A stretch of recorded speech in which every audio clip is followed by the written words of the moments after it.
Tonight, MPP forced to begin mending cracks ahead of make or break December 27 parliamentary, the January 27 parliamentary primaries following the disqualification of 17 aspirants. Out of the 373, 11 were disqualified, 326 were qualified, 2 were referred to NEC, 2 stepped down, 29 went unopposed. Incomplete form, we had 1. No appearance, we had 2. We're here from across the country and from the party.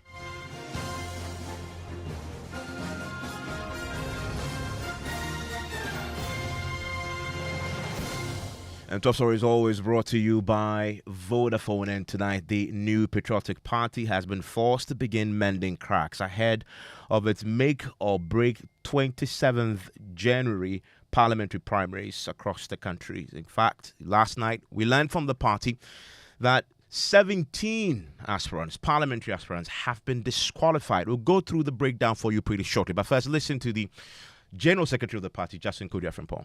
Out of the 373, 11 were disqualified, 326 were qualified, 2 were referred to NEC, 2 stepped down, 29 went unopposed. Incomplete form, we had 1. No appearance, we had 2, making it 373. The new development is that we have 1 court case. The party has been served with a writ and also an application for interlocutory injunction with respect to Inshaeso. And for that matter, elections in Inshaeso constituency has been stand down until the court process has been addressed. The National Executive Committee also talked about Mensah pending in Sunyani East.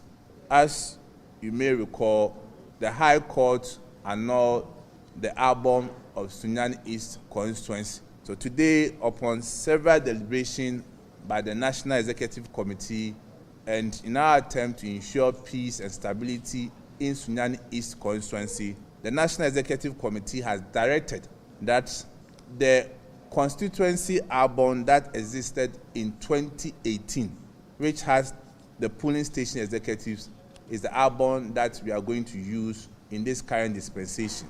And where people have died or people have traveled, the National Party, in consultation with the regional party and the committee that has been established, will do elections in those vacant positions.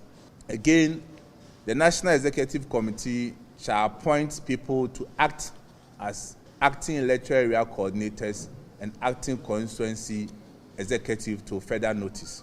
Finally, I'll go back to the Inshaeso constituency that I made a statement that the party has received a writ of sermon and application for interlocutory injunction with respect to Mr. Kennedy Kwesi Kankam.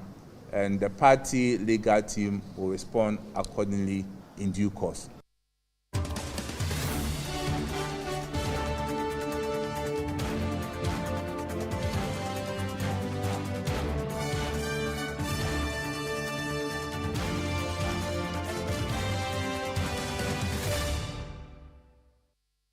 Well, my colleague in the studio with me to try and break down the numbers and also hear from some of the individuals affected by this.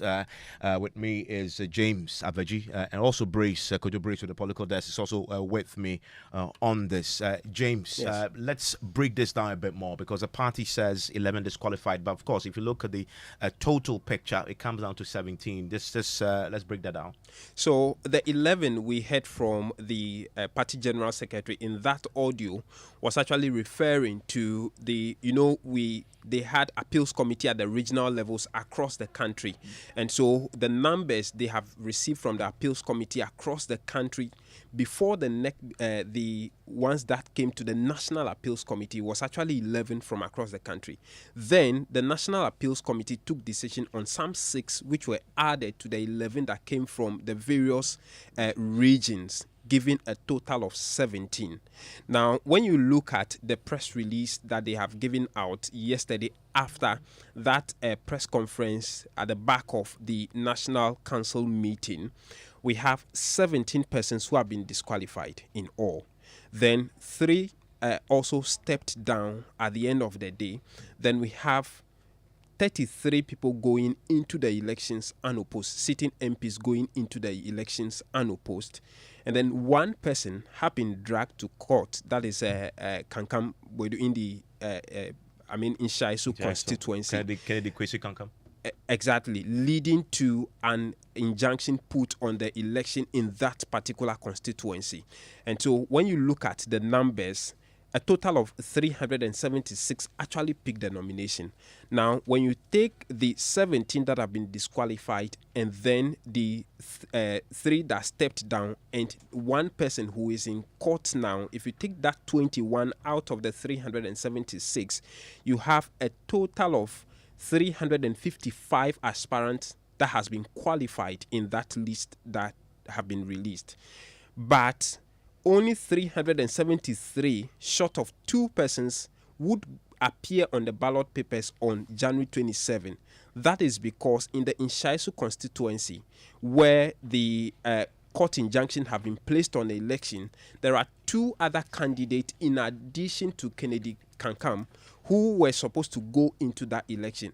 And so if you take those 2 other persons who have been affected by that court injunction placing the election on hold, we have a total of 353 persons who will be appearing on ballot across the country on January 27. So that's what the figures are looking like, Evans. And that election will be happening in a total of 136 constituencies across the country, including some constituencies in the Volta region that were not able to, orphan constituencies that have not been able to hold their election when the orphan constituency elections happened earlier. And we'll hear from one in that instance where we did the last elections in the orphan constituencies. We're hearing today from one of the aspirants who was who disqualified then, who's now speaking.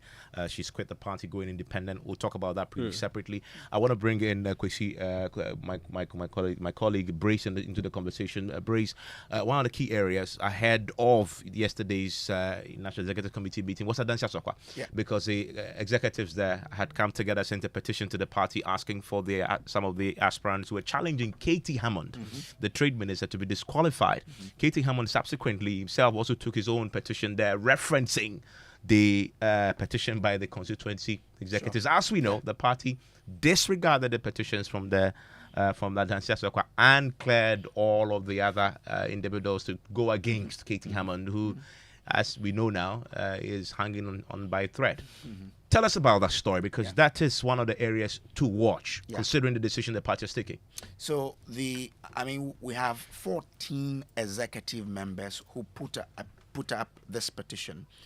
They are challenging the legitimacy of 3 of the contenders to contest this primaries. Now, they list Samuel Benfo Dakwa. They also list someone like Enoch Boachi Achiampon, and then the third person being Kwabena Asamoah. Now, for the first person, who is in the person of Samuel Benfo Dakwa, they say that he donated a pickup to the constituency in the year 2020 when he came to contest the 2020 parliamentary primaries at Adansi Asokwa. Now, they are saying that after he lost the primaries, he came to deceive them, took the donated pickup away, and never returned it. They are also saying that he has since not been part of any party activity in the constituency. They believe that Samuel Benfo Dakwa belongs to the group of people who never associate themselves with the Adansi Asokwa MPP and never contribute anything to the constituency party, but only show up when there are parliamentary primaries, and therefore they want him to be, disqualified. Now, the party secretary says, I, Samuel Awi, have been an assistant secretary, acting secretary, and substantive secretary of the constituency party continuously for the past 14 years. I was the substantive secretary at the time of the last election. Samuel Benfo Dakwa has never been part of any constituency activity and has never made any contribution to the constituency that I know of in the various capacities I have indicated. So they want him to be disqualified. It's in the same direction that they make for the other 2 contenders, Enoch Boachi Achiampon. For him, they say that they have never come across him, that's Enoch Boachi Achiampon, in any constituency activity, nor has he made any contribution to the constituency party for the period they have been the executives. And, they say that, and then they conclude by saying that they want the committee to disqualify him to contest in this election. It's similar. That of Kwabena Asamoah. They say that they have never come across him, Kwabena Asamoah, in any constituency activity, nor has he made any contribution to the constituency for the period they have been in office, and therefore they think that he does not deserve to contest in this election. It's based on this that Katie Hammond referenced and wrote his own petition to the national to say that he disagrees with the regional committee for passing those three. It's definitely one of the key areas to watch. And as we've been talking about, as we speak tonight, another area that has become pretty controversial, has been put on hold right now, is the Sokori Mampon area, Kennedy Kwesi Kankam, in that in Chaiso area has also become pretty controversial indeed. We'll speak to him pretty shortly on what has been happening. We'll also hear from the party on this. In fact, let's bring in Kennedy Kwesi Kankam of the Nshaisa constituency, who joins us on the telephone line right now. Kennedy, thanks for your time here on Top Story. You're welcome. Give me a quick update. Has there been any progress on this matter tonight, with your primary? I know you've spent a lot of time looking forward to 27th. Well, I think the update that I can give to you is that there's a perception that has been created in the public that Kennedy Kwesi Kankam has taken the New Patriotic Party to court. I just want to correct that impression that I have not been to court, neither with my campaign team or any of my supporters taking the New Patriotic Party to court. We believe in the structures of the party. We believe in the grievances procedure in the party. And we are looking forward that the party will come out with a verdict that will be in the biggest interest of the party. Now, you say you did not file this, but people have suggested that you did, and I see that the polling station executives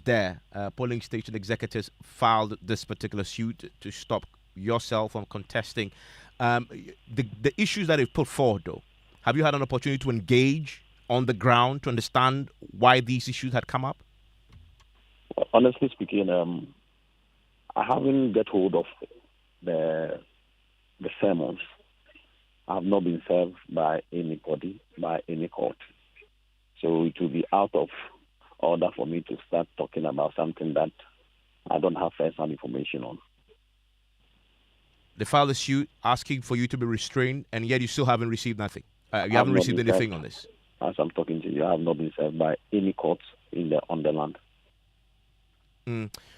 What about the party itself? As we know, this process has been put on hold. Yesterday, it was communicated. Have you heard anything from the National Party? Yeah, of course. I believe in the party, and I believe in the leadership of the party. I've heard the General Secretary of the party talking about it. So if the General Secretary of the party is talking about issues bothering the party, who am I to say that I don't support it? So the General Secretary has spoken, and I'm taking it in a good faith. But also, I just want to put it on record that I have not been served by the court. Maybe they filed a case in Accra, and because maybe the headquarters is closer to Accra, maybe they have been able to serve them. I'm in Kumasi. Maybe it is in the VIP coming. When it's ready, maybe I'll go to the VIP station and go and pick it. Or I'm waiting for the bailiff to come with it. I want to read you part of the release that they've sought. Quote, a declaration that upon a true and proper interpretation of rules 15 and 16 of the rules and regulations governing the conduct of the parliamentary primaries in the constituencies with sitting MPs, Kennedy Kankam. Please,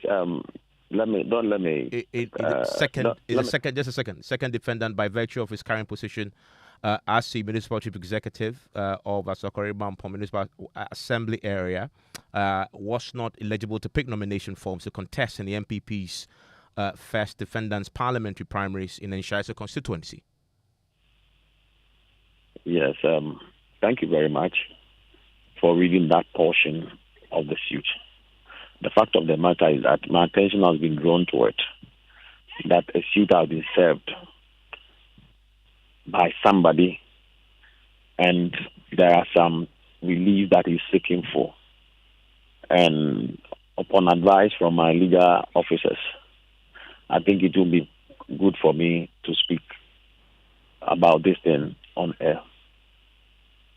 But the fundamental point is, yes, you were you currently, the argument is that you are in a Sakori Mampo municipal area, and if you really wanted to pursue this parliamentary ambitions, you should have pursued the ambitions using the constitutional processes that governs your own party primaries by picking up forms there.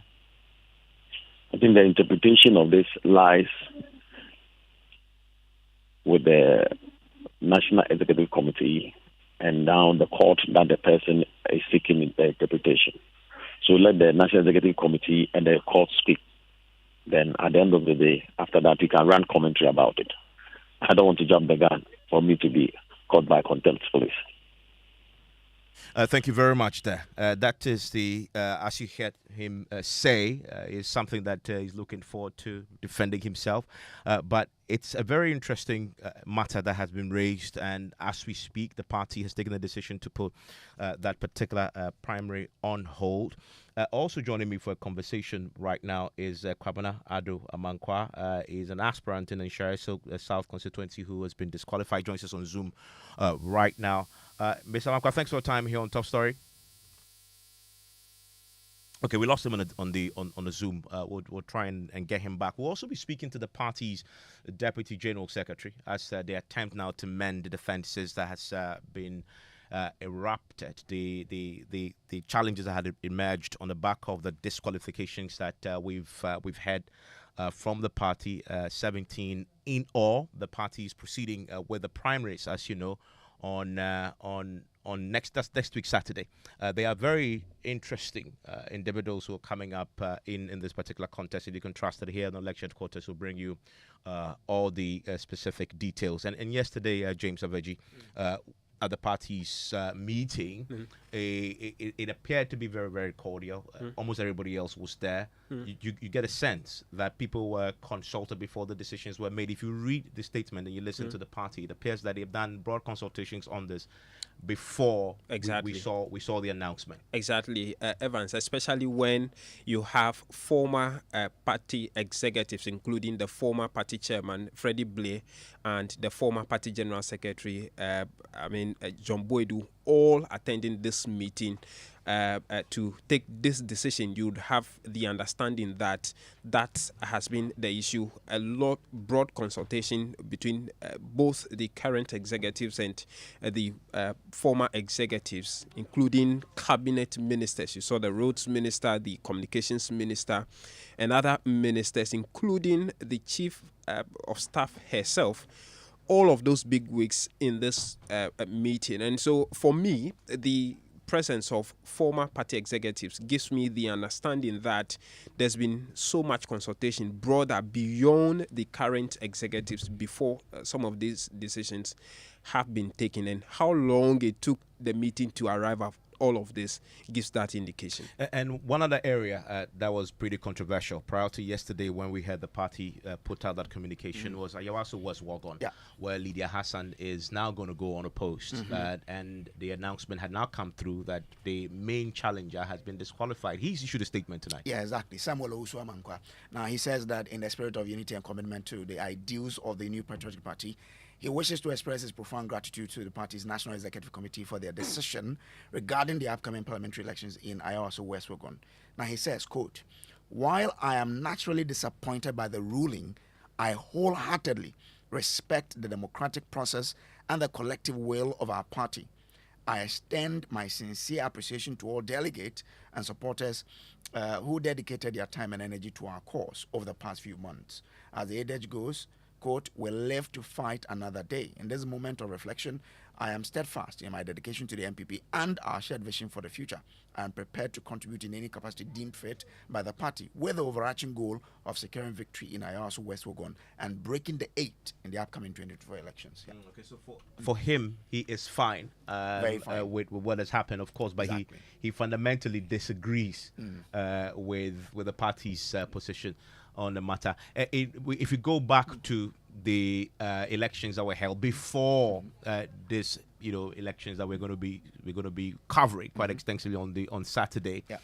This was the elections for their orphan constituencies. That also produced a fair bit of controversy, and as we've heard tonight, one of the aspirants in Sige has told us that she is going to actually pursue her ambitions to go independent. She had indicated at the time when the results came out and she had been disqualified then that she's something that she wants to do. But tonight we've been hearing from her, and she says it's something that she's now decided To go independent. to do and go independent. I'm talking about Eunice Lassie in that constituency in Sige, and she contested at the time, tried to contest at the time in that constituency, but was disqualified. And she's a former parliamentary candidate for the party, and tonight says she's going independent. Politics is a numbers game, and I think it should be free and fair. But per my thinking, I have not been treated fairly. So due to that, I just want to contest as an independent candidate because listening to my constituents, they need me so much. So I have no choice than to contest as independent candidate. They know Eunice has a vision to develop Sige. So for their development, and they know Eunice Lassie will never gamble with the development of this constituency. So their support is based on my vision and my intent to contest the election and to go to Parliament and help them. Let's bring in the Deputy General Secretary of the NPP, Haruna Mohammed, joins us right now. Mr. Mohammed, thanks for your time here on Top Story. Good evening, Ivan. A lot of cracks you have to mend ahead of 27th. What's the party's approach to this? Thank you very much. I think that this is not new to any political party or any organization at all. The incident you just reported is about an incident that happened after the orphan constituency election. And the honorable person took a decision on her own conviction. And the party has done a number of things. If this is the decision she still stands by, nobody is going to begrudge her on this particular stance. But the party is not going to leave this matter unattended to. And I want to put it on record that this is not something that is only happening to the New Patriotic Party across the globe. It is something that every political party faces with after every competition. Except that you are an incumbent party, and so it's a bit more pronounced. But specifically, though, what's the strategy to deal with these cracks? As you've heard, one person says, "I'm going independent." 17. I mean, because that doesn't relate to the areas where you have sitting MPs, but you have 17 disqualified. Some of them already agreed. It's about numbers as you approach December 7th. What's the strategy?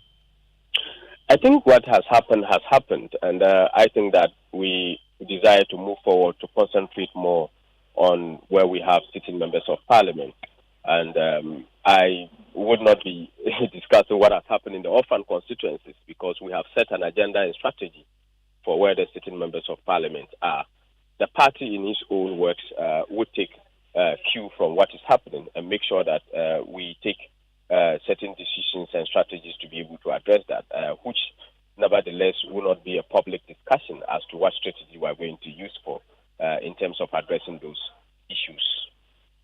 Specifically, we just talked to the current municipal chief executive in the case of Inshaiso, who's contesting in Inshaiso, by the way, and you've put that particular primary on hold. And he's currently the MCE of Asokore Mampon Municipal Assembly. It's a subject of the court suit.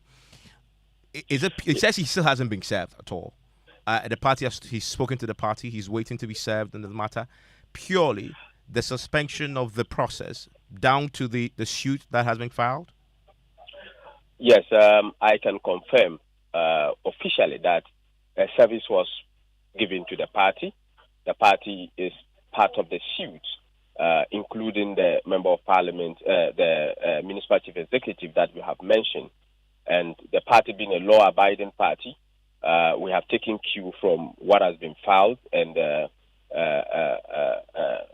being served on the party. And we are very mindful of commentaries that is going to have effect on this particular court process. And that is why the party has taken a decision through the National Executive Committee to make sure that this particular constituency in question is given the chance to go through the process to be cleared.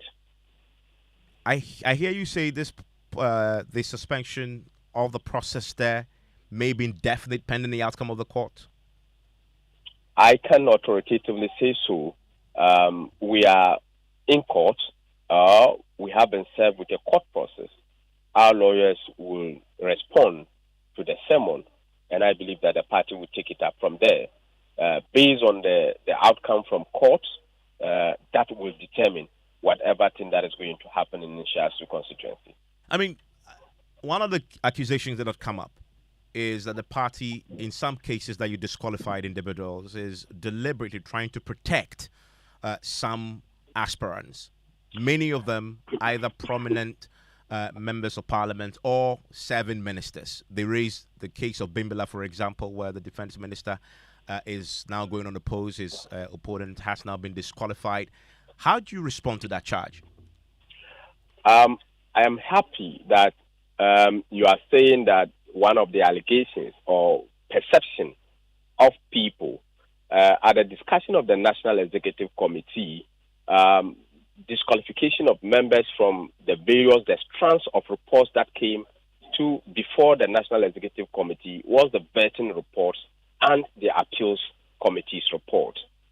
None of this report has indicated a protection of a prominent person or a sitting members of parliament. There has been places that even the sitting members of parliament are not going, and persons that are deemed to be disqualified based on constitutional grounds and matters of great gravity to the forward march of the party's victory was considered. And I believe that there is no any report to corroborate the perception of people out there. Thank you very much. That's Haruna Mohammed. There's a Deputy General Secretary of the party. This is your election headquarters Newsnight in a minute.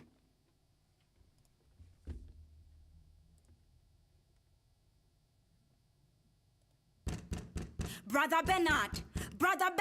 Oh, yes. Onya, this morning, dear, hunger won't finish me, oh. I bet. If we go buy gobe. This time, I want make she add small salad. Really? Small talia. Then soft cocoa. Specially made for me. Bear, you know how I dey like customize my choice. Because of what? You think say you dey buy Vodafone made for me bundle offers, eh? Star 530 hash be the code to get the best value offers made just for you. With one Ghana city safe, you fit do so. Hey, Brother Bernard. So you know Vodafone made for me bundles where you dey hide them from me, eh? Oh, just dial star 530 hash. Vodafone made for me bundle offers go make you feel on top. Vodafone made for me Sheda cook some unbeatable bundle offers give you. From voice data or voice plus data, I mean just for you. Make you just dial star 530 hash and subscribe to the Vodafone made for me bundle offers or make you download the My Vodafone app today no. Vodafone, further together.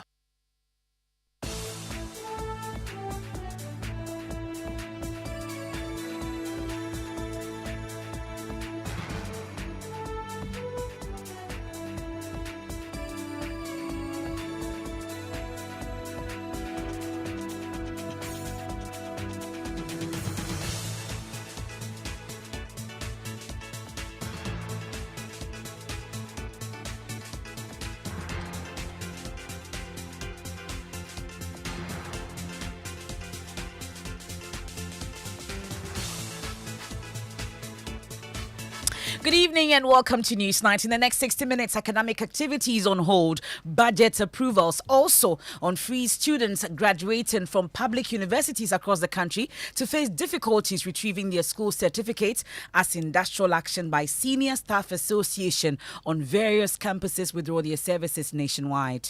Also, next week, there's graduation, the whole of next week, I think. And most of our staff or members play crucial roles during these programs. So I believe next week, the University of Ghana especially is going to feel the impact of this strike.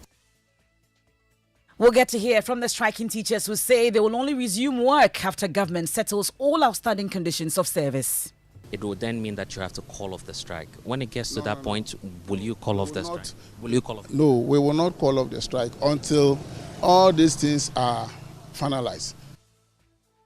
We'll bring you details as they constitute a task force to enforce the action. So today, we have declared an indefinite strike. Indefinite means indefinite. We are going to put in place a task force. If we get you in your office, we will take the right punitive action against you. Also, decaying infrastructure and leaking roofs will put the spotlight on Sandema Hospital in the first edition of our documentary, Sick Hospitals, unveiling the challenging realities faced by healthcare spaces. When it rains, almost all the walls leak, including the medical soup's office. And during rainy seasons, it makes... Also tonight, a new health report reveals that more than half of women in Ghana are either overweight or obese. About 50% of our women are either obese or overweight, specifically about 22% of them that are obese and 28% of them that are overweight. Also, assessment of the game today, we won't win. It's at all costs. No matter what Egypt do today, we are winning them. If they score 3, we are going to score the 5. If they score 1, we are scoring the 3 or 2. That's my expectation today. Tonight, Ghana Black Stars attempt to stop 7-time AFCON champions, the Pharaohs of Egypt, in a make-or-break showdown as a first step to ending the 42-year AFCON Cup curse. But our responsibilities are to assess in our last game where we should have done better. Our level has to be higher. We are playing on paper a very good side, a better team, so we know that our levels got to be better. Details as Coach Chris Eaton remains hopeful in spite of the widespread pessimism. If it is about losing first matches and going all the way in competitions, it has happened before. The last time we got to the final of the AFCON, we lost our first game, yet we were able to make it to the final. And in business, World Bank set to release $300 million to Ghana after board meeting next week following deal Ghana has reached with its bilateral creditors. And sometimes the anguish of how much I miss him can be a lot to bear, but I remain encouraged by memories, words of Komla Dumo's sister 10 years after his passing. And on Tuesday, full coverage from the palace to the church to the streets of Amsterdam. For me, the most important thing is to know what I'm talking about, to know the stories. And if there's a cool factor, I mean, it doesn't hurt, does it? We have more as Alan Chemantin reviews Komla Dumo would have been his vice presidential nominee in his earlier presidential primary bids. We have that and more in tonight's edition of Newsnight. Do want to join us with your thoughts and comments is via WhatsApp 055-1111-997. I am Emefa Apawu. My name is Evan Spencer. We start tonight with the strike that has been announced tonight across universities and tertiary institutions across the country. Now, students graduating from the University of Ghana and other public universities across the country may not be able to retrieve their certificates from tertiary institutions anytime soon. MFY. Already, academic activities on the various campuses have also come to a standstill, and budget approvals for key groupings and offices. Other universities have been placed on temporary freeze as well. Well, this is because the Senior Staff Association of the Public Universities in Ghana are withdrawing their services. The strike started today, and it's to press home their demand for improved conditions of service and the payment of their Tier 2 pension arrears, as well as the restoration of their 50% overtime allowances. Well, leading members of the association, both at the University of Ghana and the National Association, have been speaking extensively to Joy News' Blessed Suga on their fears of a far-reaching impact of the strike on these tertiary academic institutions. Cause them to come over. So if you go to the main campus, you know, school just reopened. In UG especially, school just reopened. They are doing student registration. Next week there will be graduation, and we are striking now. Most of these services is going to be affected, especially with the fresh students who don't know their lives from their rights, the people who are going to assist them in assessing the services on campus will no longer be there. Yes. Most of them are members, so these fresh students will be stranded. The continuing students have started exam silence today, and most of our members to help in invigilating, setting up the exams rooms and all those things. If all these services are withdrawn now, it's going to affect the conduct of the exams. Also next week, there's graduation, the whole of next week, I think. And most of our staff or members play crucial roles during these programs. So I believe next week, the University of Ghana especially is going to feel the impact of this strike. And I'm just looking at the possible impact. If graduation is next week and this strike prolongs, that means they might not get their certificate? Exactly. That also means, unfortunately for our students who are going to look for employment, they may have to wait a bit longer. The academic calendar might change again because of the prolonged strike. Again, other alumni, the general public who come into the university to assess or make inquiries, might not get the service they demand. That's Isaac and Song is here there interacting with Blessed Soga in the Ashanti region. We go, shall we? Yes, because it was even more pronounced there because the KNUST chapter of the association, they boycotted work and they beseeched the university administration to withdraw their members. Nana Bwachi Yadom has more.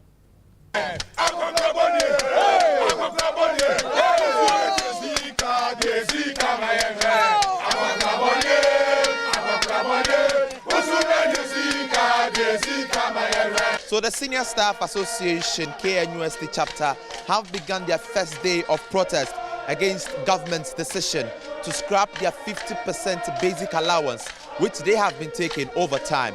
According to them, government started to scrap this allowance last year, November, without their consent. They are protesting against government decision and they say they would not return to work until government restores this 50% basic allowance. Our main issues are two. The main issue has to do with our tier 2 that government has been holding and has not paid since February of last year. That is our main issue. And this issue has been an issue that we have gone to government on so many occasions trying to let government address this issue. But government has refused to address this issue. Some of our members have gone on pension, and when you see the amount of money that they have been given, you realize that government is actually making things difficult for us. That is our main issue. And the second issue is about information that we have gathered that indicates that the government is going to reduce our allowance, that is the overtime allowance, fixed overtime allowance from 50% to 10%. The government is giving a new name to the allowance, call-in allowance. This has been an arrangement that we have had for a very long time, and we feel that this is going to have an effect on our members. Imagine your salary, you've been reduced to that level. These are issues that are so concerning to our members, and that are the two main reasons why we have gathered to embark on this industrial action.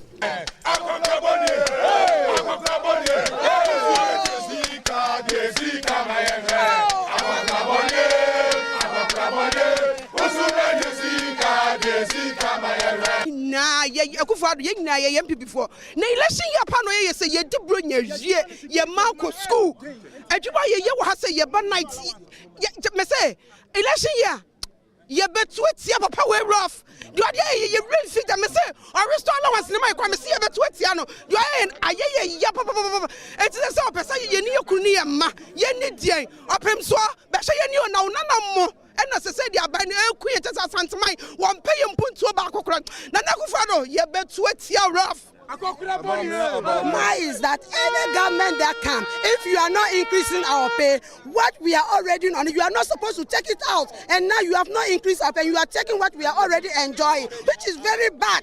So you should think twice and then restore our allowance for us. So when they are to resume work is not clear yet. According to the association, they would only return to work upon government's decision to restore their 50% basic allowance. For Joy News, my name is Nana Bwachi Dankwa Yadom. Kumasi. Guess what? Their colleagues in the northern region have taken it a step further. They've actually constituted a task force to enforce the action. Now, we haven't stopped there. We have engaged government severally with pleas asking government to correct this illegality. And government of Ghana has persistently. Now, we are saying that we are left with no choice than to declare an indefinite strike.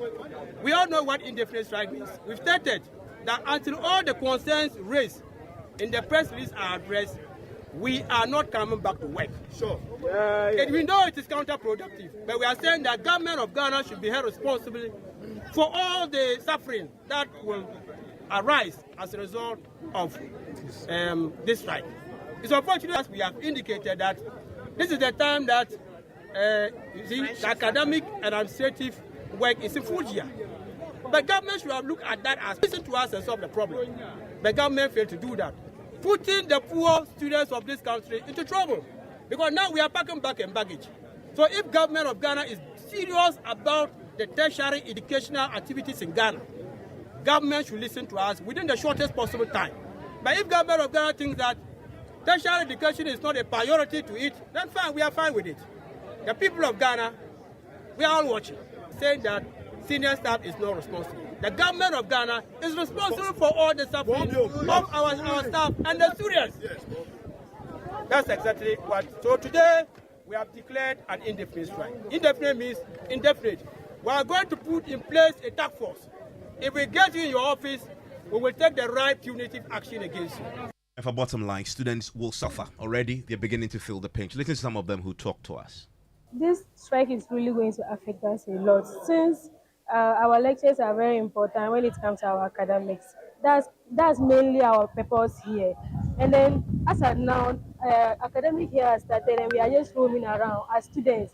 We are not attending lectures, nothing, just because of this particular thing. So we are just pleading with the government. We are really pleading with you so that our lectures, you help our lectures so that our lectures can come on.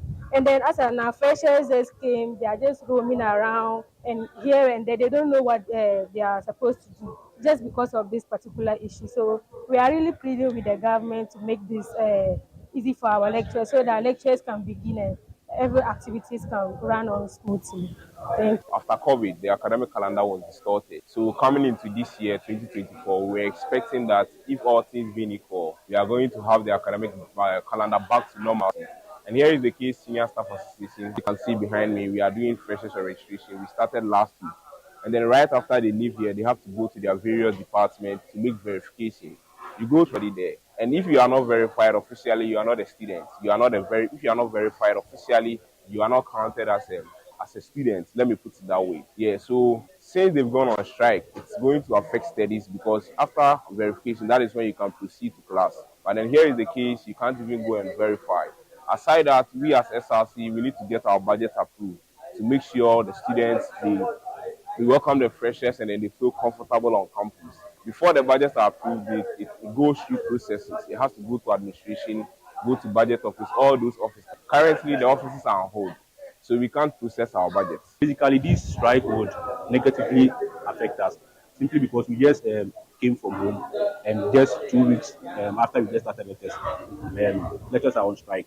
So we are pleading with the government through the Ministry of Education that if there is something they can do to help us get back to the classroom. Because now we have just started class and the lecturers are now on strike. So we are only pleading with the government that we are now in school, we are just roaming about without going to class.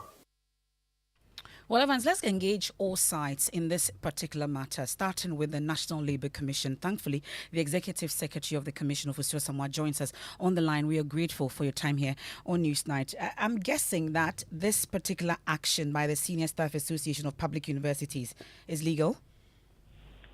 Hello? It's not? Hello? Can you hear me, Mr. Officer Samoa? Yes. Thank you very much. If you can hear me, I was asking earlier about whether this particular action by the Senior Staff Association is legal. It's illegal. That's interesting. Anyway, did you say illegal or legal? Oh, no. We have not declared it illegal. No. We have not declared.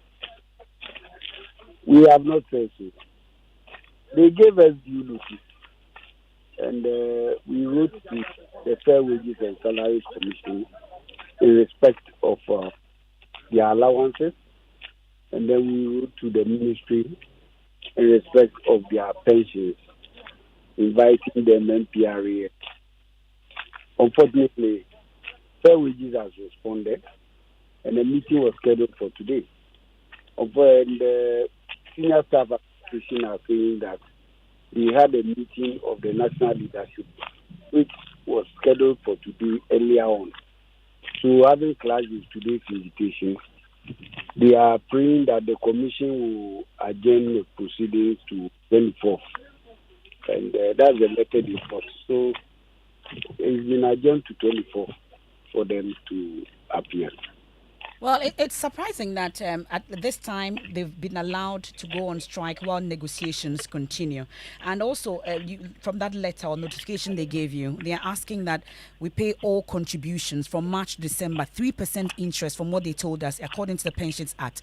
These are all issues the NLC agrees with them on, for such that you're calling for that negotiation, you'd say? It is not for the NLC to agree with them on. The deduction they are saying was made by their employers, which is the government through the Ministry of Education or GTEC, to be paid, which has not been paid. That's the allegation they have made. As to whether it's true or not, we have written to the government, and we haven't received a response from them yet. They said there were two complaints. The allowances, we have received a response, but in respect of the pensions tier 2, we haven't. That's why we invited them for today. So if the parties were there today, where we haven't received a response, at least they can speak to it. But unfortunately, the complainants in the matter, which is the Senior Staff Association, wrote a letter to us begging that they have scheduled an earlier meeting for today, and that most of them who are to attend, as the leadership are out of town. And we could not help it than to, adjourn the case. So that is what happened. We're grateful for your time. That's the Executive Secretary of the NLC, Ofosu Asamoah, there. Thankfully, Emefa Apawu, we can now speak to Mr. Ben Arthur. He is the Chief Executive Officer of the Fair Wages and Salaries Commission. From what we've just heard, that appears this is something that falls squarely within its own domain. So how are they dealing with it? Thank you, Mr. Arthur, for your time here on Newsnight.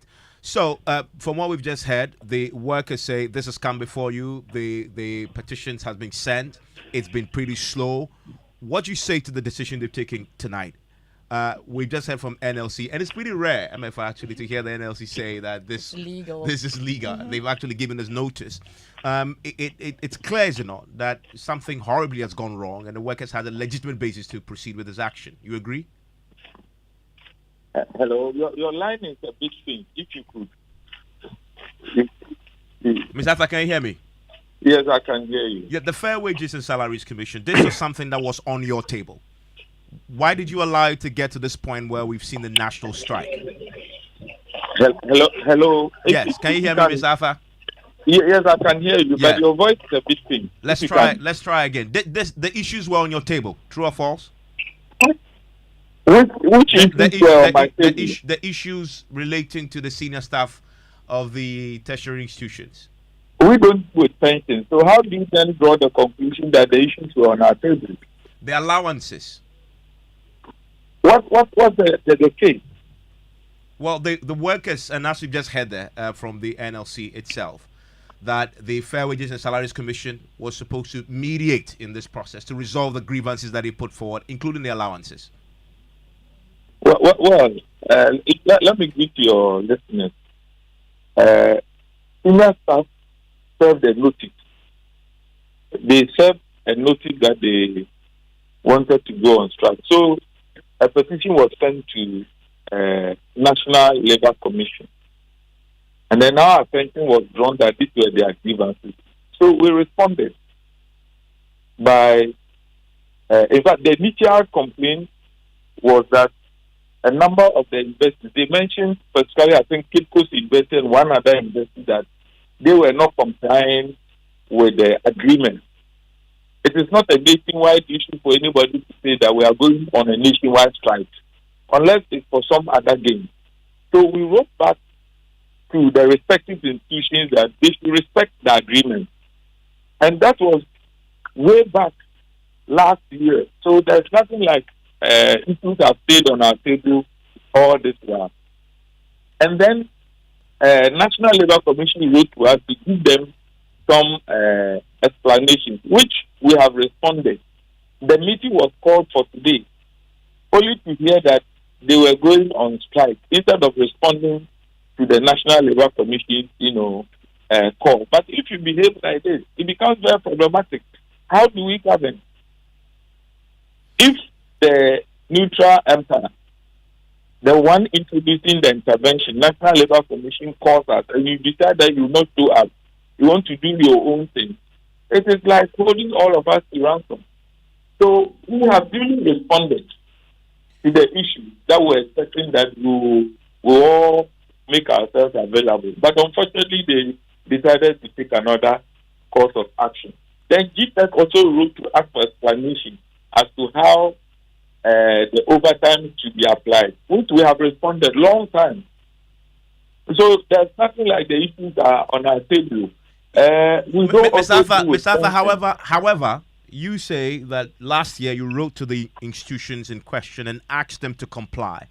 Since you wrote to them, did you follow up to ensure it was actually complied with? Yeah, there were two institutions in question. And, GPEC is a regulator. And our feedback never indicated that it's never been complied with.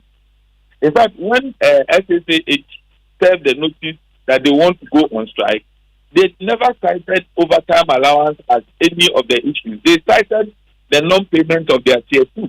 That was their main reason. So as we speak, we had invited SSAH for a meeting on 22nd for us to, their condition of service has virtually expired. So we want to re-engage them. They will affirm to that as we speak. We have written to them, going to meet them on 22nd. And the letter of invitation was sent to them long before they declared their strike. So if they knew they were going to ambush all of us that are going on strike, they should have been sincere enough to tell us. You're accusing the workers of not being sincere with the Fair Wages Commission? Obviously, if you want to go on strike, you want to have your own reason before trying with us. Because National Labour Commission intervened in the matter. And then when they invite you, you decide that you will not show up. So how do we listen to you? If you are not coming to us and the neutral third party has intervened, and you decide that even for that intervention, you will never show up, you want to do your own thing, how do we get this matter resolved, even if you have such grievances at all, and you want them addressed? And the people who have been mandated to help address the matter have invited you and decided that you will not show up. Then how do you make your complaints known?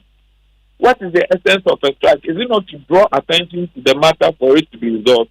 But even before you went on strike, you have been invited by National Labour Commission. We all must show respect to state institutions. If this is the way we want to go in this country, it will be very difficult for anybody to govern us. That anybody will wake up and decide that we don't want to respect state institutions. That's not the way forward. That's not the way forward. I mean, thankfully, Mr. Arthur, Isaac Donko, who's a national chairman of the Senior Staff Association for Public Universities in Ghana, joins us right now. Mr. Donko, you've just listened to the Fair Wages Commission CEO. Why did you decide to ambush them when this is something that they've been dealing with? Okay, my brother, good evening. It's unfortunate. Mr. Arthur is my good friend, and I don't want to banter with him, but it's unfortunate. I think he has answered the question that he has resolved the problem. So if he has resolved, then we thank God that the problem has been resolved. But if it is the second letter, there are two letters in circulation, and he knows. The first one resolved the issue. The second one created the issue. And let's clarify. When you say issue, what issue? Are you talking about the I'm making reference to the overtime because Tier 2 doesn't concern him. It doesn't concern him. So we are not discussing Tier 2 issues with Mr. Arthur. He's a good friend of mine. He knows me. I know him very much. So I don't want to even banter with him. But I think I was listening to him very well, and I overheard him saying that the matter has been resolved. They wrote to the universities, the UCC and UMAT. Yes, we saw that letter. But they didn't comply. GTEC never complied. Then GTEC wrote back again to National Labour Fair Wages that they should still explain. Then they wrote otherwise, that senior staff don't qualify for overtime. Quickly, GTEC put a covering letter on that second letter because that one is going to affect us. And they circulated. As we are talking now, do you know that my members in Kwame Nkrumah University of Science and Technology, their overtime, which was paid 3 months ago, has been deducted from their salaries? Because of that, the impact of that letter that was written by Fair Wages and GTEC. But are you entitled? Let's be clear. Are you entitled to overtime allowance? Oh yes, we are. Per the Labour Act, we are. Per our conditions of service, we are. We are 100% entitled to overtime allowance. We've heard from the student. Okay, can I intervene here? Yes, Mr. Arthur. Yes. In May, just to put things in perspective, last year in May, precisely 11th of May 2023, that was when SSA wrote to the National Labour Commission on the issue of restoration of overtime. And they mentioned two main institutions as not being compliant. Exactly. They mentioned two main institutions. So, 30th of June 2023, Fair Wages responded by writing to the Director General of that GTEC, we wrote to the Vice Chancellor of the University of Cape Coast, the Vice Chancellor of the University of Mines and Technology, and the Vice Chancellor of the University of Energy and Natural Resources, and asking them to comply by the agreement. We have never written to revoke any of these letters that we wrote to any of these Vice Chancellors. When GTEC wrote to us, what they wanted to know was an explanation, a confirmation of the administrative rules. So what we basically did was to quote to them the provisions in the administrative rules as to the application of overtime, call-in allowance, and what have you. That letter was to GTEC. It was not directed at public universities where the infractions had been reported. So way back in June 30th, 2023, as my good friend Isaac has alluded to, the matter stood resolved. So if we have any otherwise, any issue, any non-compliance for which you have noticed, then it is only fair that you come back to us to resolve the matter. Because when we are ambushed like this, my good friend Mr. Donko and all our listeners, you will know that it will become very, very difficult. If you are playing football game, 11 on the pitch over there, and all of a sudden spectators are also playing some of the football, it becomes very difficult to referee. And Mr. Donko, so what would it take for you then to call off this strike? Because as you've heard, this is something that is resolvable. If it is resolved, I think we still have the second letter in circulation. So they should write and withdraw the second letter. Then there's harmony. The second letter written to the universities by who? By GTEC. Yes, but you see, you are talking of GTEC writing a letter, and here you are blaming Fair Wages. How? The instruction was coming from Fair Wages. We have a copy of the letter. I think I will share with you later in the day. Hello. I will share with you. We wrote directly to, if I can have your ears, we wrote directly to the respective institutions that we had complained of. And by virtue of the fact that GTEC is a regulator, they were also, added to those who were to receive the letter so that they will be in the know.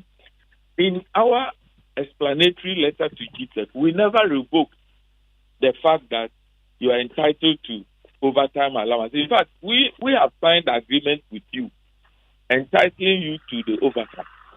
And we have met on this a number of times and resolved the matter.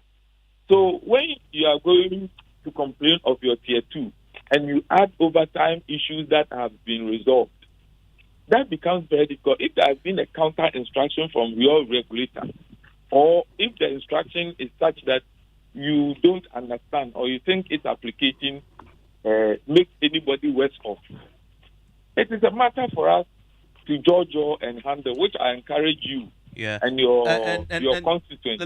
Let's get some clarity for the students, and we've heard them. A lot of them are struggling as a result of the strike. Mr. Donko, you just heard the explanation. This is something that is easy to resolve, as I asked earlier. You say if they withdraw, he just explained to you that they actually stand with you on the overtime allowance.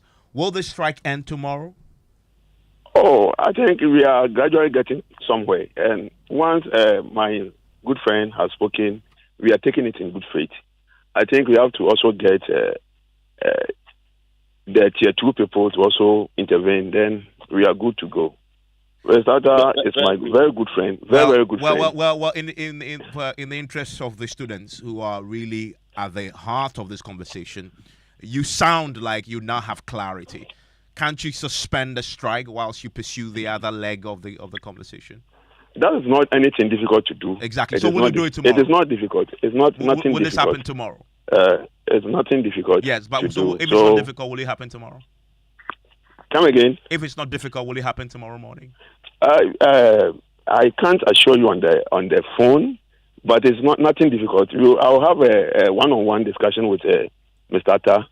Then we take it from there. Okay, but what the assurance you can give us is that you are prepared to call this off very soon. It is nothing difficult at all. Okay, thank you very much. I think at least there's some good news there. It doesn't sound like an entrenched position at all. A conversation has been had right now. He's just explaining what has happened. Communication guys. He just understands now that Fair Wages is firmly in their corner on the matter of overtime allowances. By the way, if you're a student and listening tonight and you're affected, well, there's some good news. Hopefully, we can get some clarity on exactly when. But the issue about the pensions also comes up. So we'll see how it goes, because the NLC mentions that there's a meeting also that will happen. Maybe we won't get to that particular meeting that the NLC is arranging. But still to come here on Newsnight, decaying infrastructure and leaking roofs. We'll put the spotlight on Sandema Hospital in the first edition of our series of documentaries, Sick Hospitals, unveiling the challenging realities faced by our healthcare spaces. When it rains, almost all the walls leak, including the medical soup's office. And during rainy seasons, it makes... And then much later, Black Stars attempts to stop 7-time AFCON champions, the Pharaohs of Egypt, in a make-or-break showdown as a first step to ending the 42-year AFCON Cup curse. About 50% of our women are either... You want to talk about obesity? We'll definitely talk about it later. That's later. It's a question that I've been meaning to ask you. No one ever heard a bit of that. George, you're also curious, right? Yeah, very interesting. I'll ask Emefa Apawu. This is some of our ladies like fufu too much. We don't eat fufu, but we are putting Emefa will tell us. But it's interesting. It's not about, but obese. There's a serious health issue, It is. George, what do you have in the headline?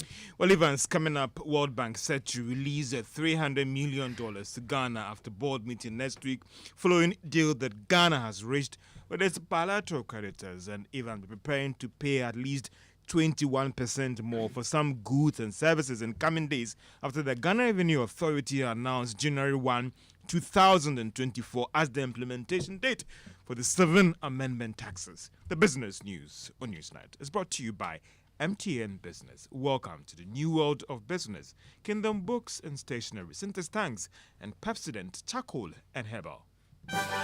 Central University, Ghana's leading private Christian university, has open admissions. Apply now for a degree in environmental engineering, fashion design, landscape design, interior design, business administration, economics, law, nursing, civil engineering, architecture, computer science, IT, theology, PharmD, and many others. Degrees are available on our campuses in Mutual, ICGC Christ Temple, Abosokai, and Kumasi. Also enroll in our MBA with various specializations. Scholarships are available for needy but brilliant students. Call us on 0303-318-583 or visit our website at central.edu.gh for more information. Central University, raising transformational leaders through faith, integrity, and excellence.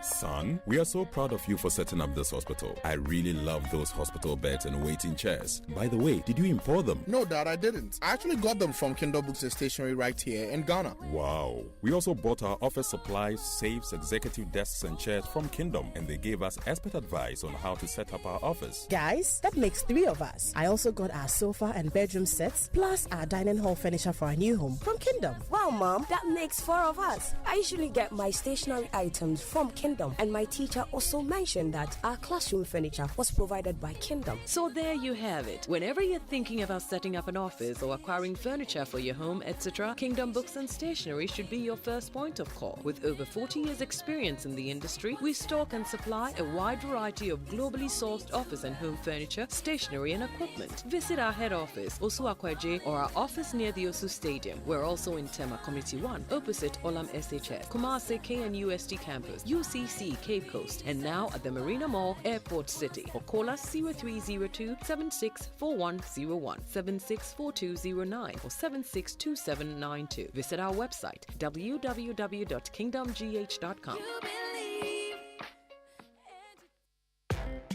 When you want to eat, just Momo it. Tired of the long queues in the supermarket? Pay with Momo. When you really want that beautiful new blouse, just Momo it. When you want to get a trim and get fresh to impress you know who, just Momo it. When you need to pay your utility bills and domestic staff, Chani Momo.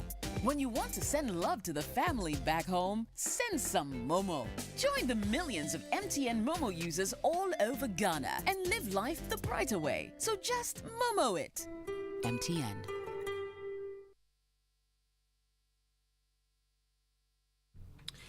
Welcome back to Business on Newsnight. Now, World Bank has indicated that it could advance $300 million to Ghana to support projects identified in the budget. Now, this will happen next week after its board meets following the deal that Ghana has reached with its bilateral creditors on debt restructuring. The bank, in a statement today issued from Washington, D.C., USA, noted that the deal should help Ghana in its recovery, attract investors, and restore sustainable growth. The former World Bank country director, Pierre Laporte, had earlier explained to Joy Business other areas of the fund to be directed to, as well as the additional $250 million for banks and other financial institutions.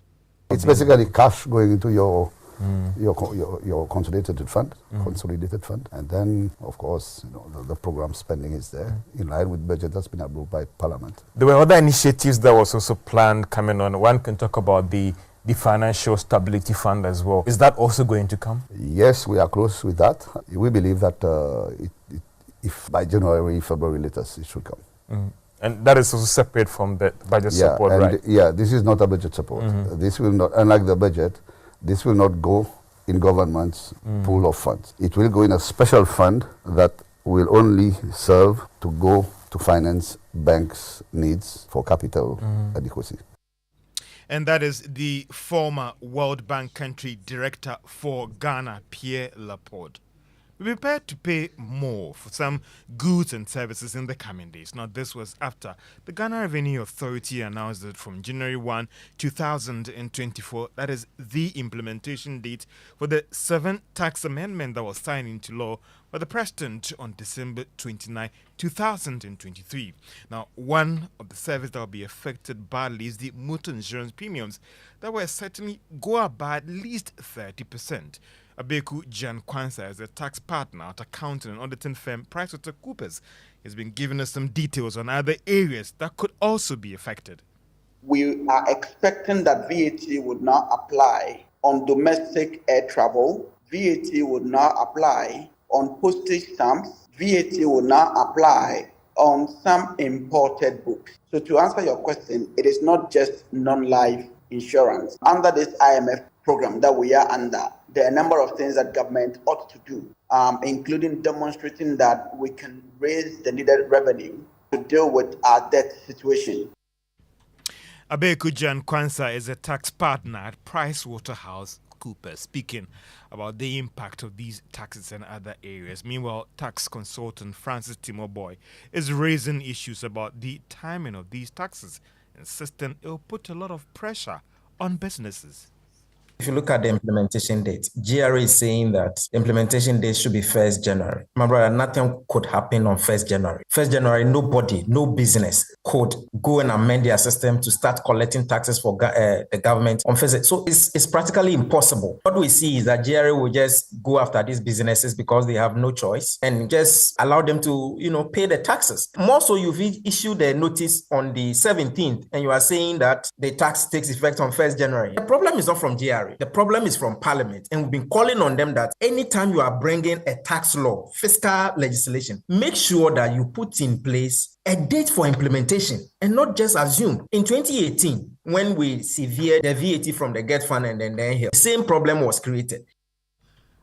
And that is the tax consultant, that is Francis Timor Boy, speaking about these taxes and how that could impact on businesses.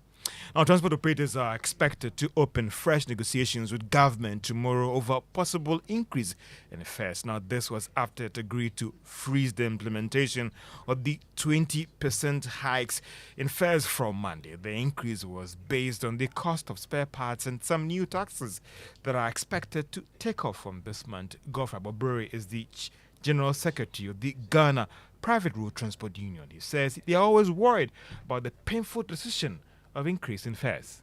I'm happy some of these questions are always asked from the media. We, from the onset, said that increment on lot of fares is not a priority. The effect there is that the moment you increase our fares, the daily passenger turnout becomes reduced, and then for that matter, number of cars per day is always reduced. So the option of fare increment is not the best. So it's just that when we have nothing to do or we have no other way to send, and then to make sure what our operations we can break even, then the issue of fare increment comes. It's not the best option. And that is General Secretary of the Ghana Private Road Transport Union, Godfred Abobire. Now, Senior Finance Lecturer at the University of Ghana Business School, Dr. Benjamin Amoah, has described Ghana's low literacy level as a worrying trend. According to him, the increase in financial literacy level will improve the usage of financial products and services and lead to revenue generation. He was speaking at the Financial Market Regulators Literacy Seminar. We have seen 2 research reports that financial literacy levels are very low in Ghana. In fact, Bank of Ghana has reports that point to that. S&P, through some research, have also shown that about 68% of adult population in Ghana are not financially literate. This should be worrying trend because if your populace or citizenry do not have the needed financial knowledge, it becomes difficult for them to be financially included. And even when they are included, the usage of financial products and services is very low. If they don't use financial services and product, ability to pool funds for national development is also hampered. Dr. Benjamin Amoah is a senior finance lecturer at the University of Ghana Business School. Now, Finance Minister Kenneth Ofori-Atta has revealed that government is hoping to sign a memorandum of understanding with its bilateral creditors in 2 weeks on terms agreed for restructuring Ghana's debts. Now, Ghana last week reached a deal with its bilateral creditors on how to restructure the $5.4 billion. However, it is yet to finalize the terms for each country. Finance Minister Kenneth Ofori-Atta said they have made some significant progress on the agreement reached to guide the restructuring. I think we've created, an environment that really is conducive for discussions in a way that is ennobling. So I'm expecting that we will all negotiate in good faith, looking at the country coming back quicker than later. So it's a good time, it's historic, and we need to acknowledge that ours then, as a government, Ministry of Finance, is to work in good faith because the memorandum of understanding has to be signed. And that then will encapsulate, issues that we need to think a bit more deeply about to make sure that it is successful. And that is the Finance Minister Ken Ofori-Atta, and he does more on PM Express tonight at 9 p.m. on all our social media platforms as we get more details on this deal and also some issues about the taxes, inflation, and government expenditure in or spending in an election year. And there's an interview we've all been waiting for. It's finally here. Yeah. But let's head to the Upper East region now. And I'm sure you've heard about Ghana's sick hospitals. It's the latest documentaries that we put together as Joy News. And in the heart of Bulsa North Municipality in the region, the Sandema Hospital, originally designed to be a haven of care, stands in a state of disrepair. When it rains, the hospital's roofs betray their duty, leaking profusely. The structure has not escaped the ravages of time, displaying gaping cracks that question its integrity. Health workers and patients say they find themselves in an unsafe environment. For a closer look into this unsettling reality, my colleague Jojo Kobna takes us to Sandema Hospital for the first episode of Ghana's Sick Hospitals. It is an ultimate walk of shame for any visitor to the Sandema Hospital in the Bulsa North District of the Upper East region. If you were blindfolded, dumped here in the corridor, and the cloth is pulled from your eyes, you could never guess that this place is a hospital. The walls are dirty and the paint almost peeling off. The ceiling is moldy, greenish brown and rotting away. The corridors are dark and dingy. The medical superintendent of the hospital, Dr. Emmanuel Opoku, is unhappy with the state of the hospital. When it rains, almost all the walls leak, including the medical suite's office.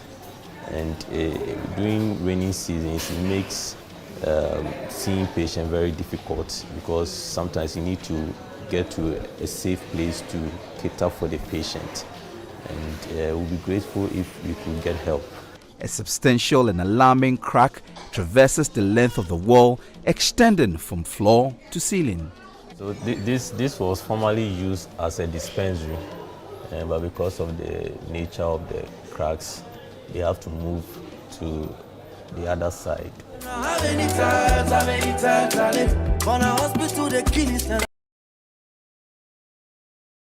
The almost 94-year-old hospital leaks badly. I will just quickly rush into the consulting room 1 to see exactly what is happening there. This room is where patients receive care from doctors and physician assistants. But a cursory glance shows the room is not hospitable. The leather upholstery of the chair for patients is badly torn, exposing a dirty brown cushion. The state of the furniture is so bad that you would rather consider standing to receive diagnosis. The floor tiles are broken, weak and unsafe. Although the state of the consulting room is nothing to write home about, physician assistant Erica Yariga has bigger worries. Safety, as you all know, it's a universal demand. It's a basic fundamental thing. But safety in my consulting room with what I'm seeing, of course, no. However, once we are mandated to give services, we have to sit under such conditions to be able to render services to less privileged. So safety, I'll say no.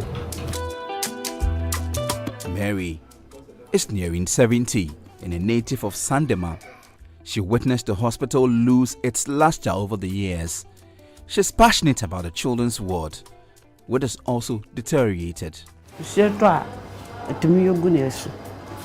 We are always at the mercy of the rains, but we have no other option. We just sit here and endure.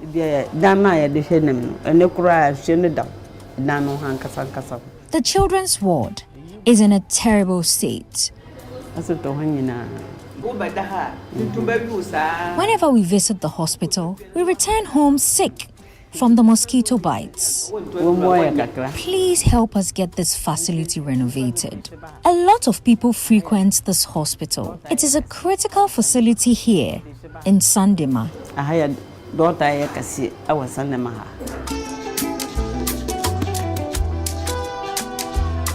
So, we entered the children's ward to get a sense of her concerns. The ceiling paints a perfect picture of neglect. Mold growth is evident, and this can be attributed to leakage caused by persistent rain. A fetid, unpleasant odor wafts through the children's ward, further emphasizing the impact of the water damage. The wooden window frame shows clear evidence of decay, with sections displaying a spongy texture in some areas. leaving the frame structurally compromised. Residents of Sandema are not happy with the state of their hospital. 45-year-old Jerry Atimbi Akanawe leads a group called Common Interest to address some of these challenges, but resolving the poor state of the hospital is beyond them, so they want the government to step in. We've done a lot about this district and some department, but for the hospital, it is something that when we heard about the hospital state, we came to the management to find out the problems, and we realized that the problems were beyond the hospital itself. Most of the offices, from the OPD to even the doctor's office, to the children ward and other places, are all just in a bad condition. In fact, I managed to pull him aside to have one-on-one on him. And he said I should write. I did. I wrote the letter to him, to the Minister of Health, concerning our hospital, the sorry nature of our hospital. It is so terrible. I was pleading with him if he can put us on agenda 111. And then he said for now, as at that time, they will look at it, so I should write. And I've written the letter. But I'm hoping that something good will come out of it. And then at the meeting with head of department and then donor partners back at Bolga Regional Coordinating Council, I made a cry about the hospital. The Municipal Chief Executive, Vida Akantagriwen Anab, is supposed to provide solutions to this problem, but the Municipal Assembly is broke. With less than a year for her tenure to expire, she has one wish. If I have one word, I want government to work on our hospital. It's now a municipal hospital. That is the referral center. And it's not for only for Blissa. We have Blissa South, they refer here. We have Kasana and Kana. West, they refer here. We have our neighbors, the Mampusis, they refer. It's a referral center. And so they should work on our hospital for my people because we are suffering. She hoped that the government would build a new hospital under the ambitious project of constructing 111 district hospitals, but Bulsa North was not considered. So for the hospital there, like I said, that was where I was working as a midwife, and I'm now on retirement. And looking at the hospital, it is just not good. I am pleading with the Minister of Health and then to Dr. Nshiansare, if they can come to our aid. It's so sorry. The people are really suffering because of the hospital. Yes. And because of that, so many nurses are running away from the hospital. Well, as the MC and others complain about the poor state of the hospital, some patients question the essence of your hospital, which cannot provide simple gauze and other essentials for dressing wounds.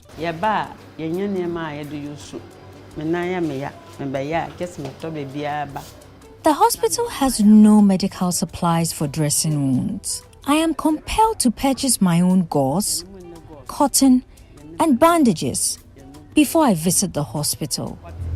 How come say we all day matter inside, we all day suffer? Mary says although she has a valid national health insurance card, nurses always tell them to bring the supplies because the government has not fully reimbursed them. What do you call a hospital that cannot provide simple supplies like gauze for dressing wounds? A sick hospital in need of healing. Jojo Kobner, Joy News. Them get ice, but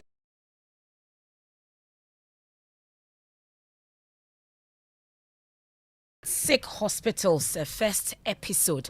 Let's head to La Côte d'Ivoire. Yeah.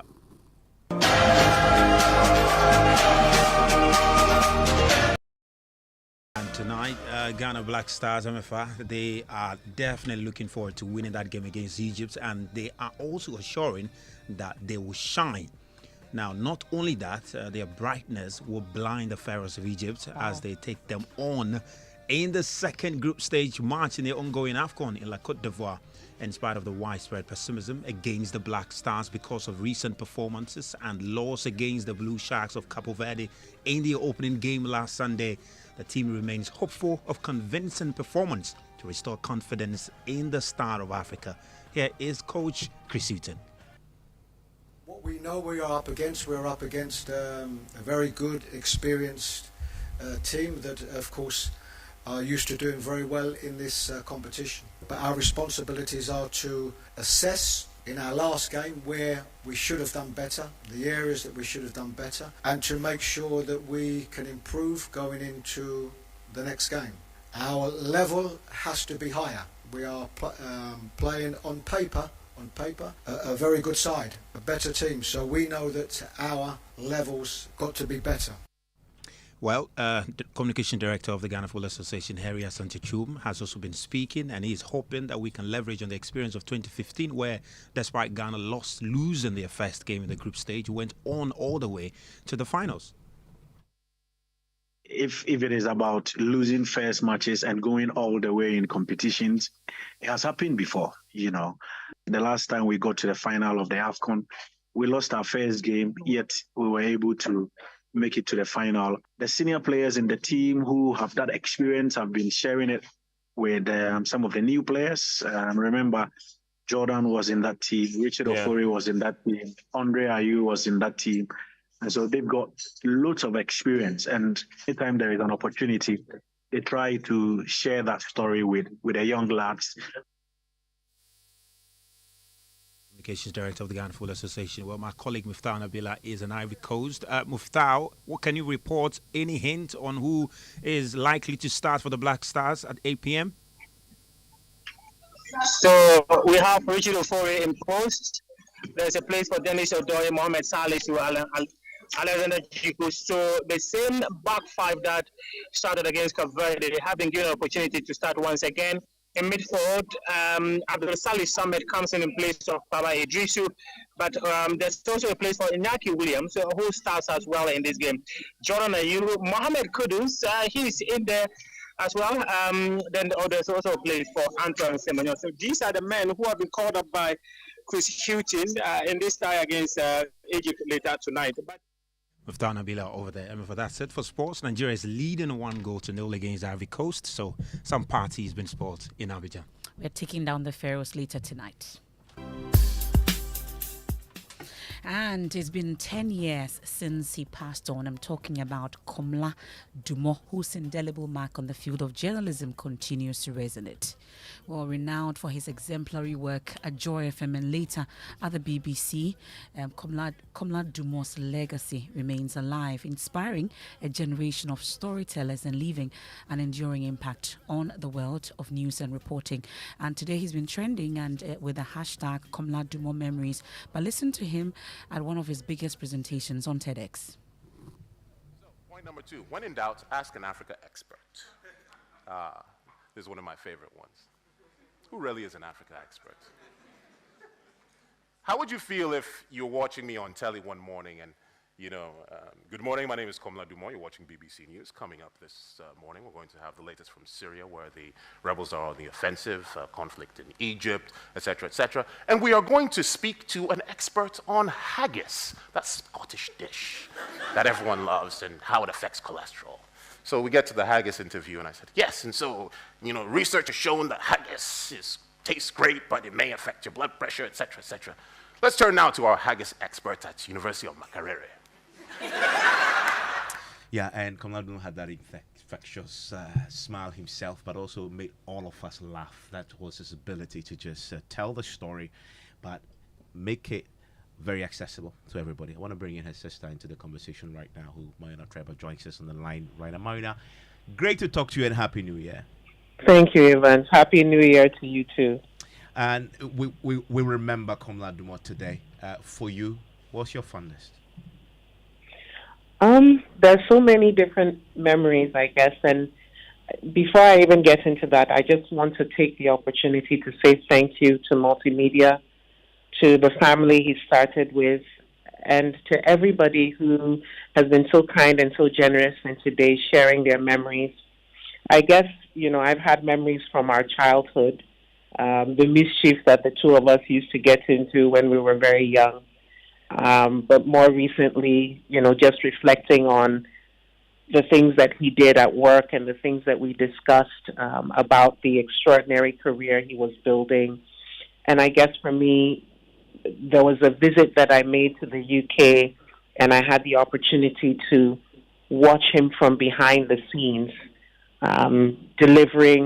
presenting the case for the African continent with a level of professionalism that I guess I didn't fully appreciate because I'm an older sister, so I always will look with a bit of a more candid eye.